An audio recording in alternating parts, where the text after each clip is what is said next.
মামা ভাবতেছি পড়াশোনা আর করবো না, পড়াশোনা ভালো লাগে না, আইএলটিএস করবো। আইএলটিএস করে কি করবি? আমেরিকা তো ভিসা অফ করে দিছে। আরে আমেরিকা ভিসা বন্ধ করে দিছে তো কি হয়েছে? কানাডা আছে না, আমি তো কানাডা যাবো, তুই যাবি আমার সাথে? কানাডা গিয়ে লাভ নাই রে, মাল কামাইতে হলে ইউরোপ যাইতে হবে। আরে ইউরোপ যাইতে কত টাকা লাগে জানিস? 20-25 লাখ।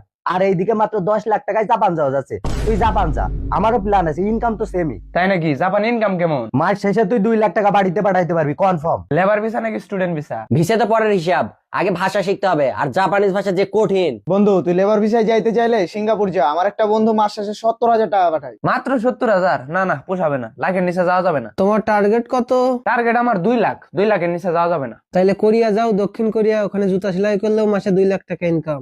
দক্ষিণ কোরিয়া যাইতেও 20 লাখ লাগে। আরে ভাই, তাহলে যাবো কই? তোর কোথাও যাওয়া লাগবে না, দেশেই থাকি, চল বিজনেস করি। বিজনেস? কিসের বিজনেস? আরে বন্ধু, কত বিজনেস! 10টা সিএনজি কিনে ভাড়া দিলে তো মাস শেষে 1.5 লাখ টাকা আসবে।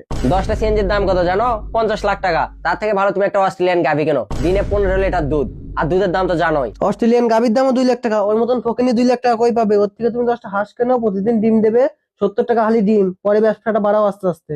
কিন্তু হাঁস কিনতে হলেও তো টাকা লাগবে। শোন মামা, ওরা তোকে উল্টো পাল্টা আইডিয়া দিচ্ছে। আমার কাছে একটা ভালো আইডিয়া আছে, আমি তোর সাথেও থাকবো। আমরা একটা চায়ের দোকান দিব, তুই পান আর বিড়ি বিক্রি করবি, আর আমি খালি চা। কিন্তু মামা, চায়ের দোকান দিতেও তো টাকা লাগবে। বুঝছি মামা, তোর ইনভেস্টের সমস্যা। আমি তোর সাথে থাকবো নি, চল রাজমিস্ত্রির কাজ করি, 1 টাকাও লাগবে না।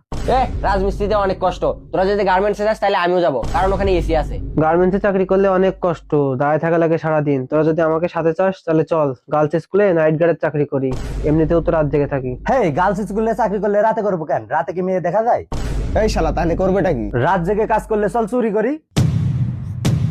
শোন, আমি বলি, চুরি করার থেকে আরেকটা ভালো কাজ আছে, উইদাউট এনি ইনভেস্টমেন্ট। কি? চল আমরা ভিক্ষা করি, সৎ থাকাটা জরুরি।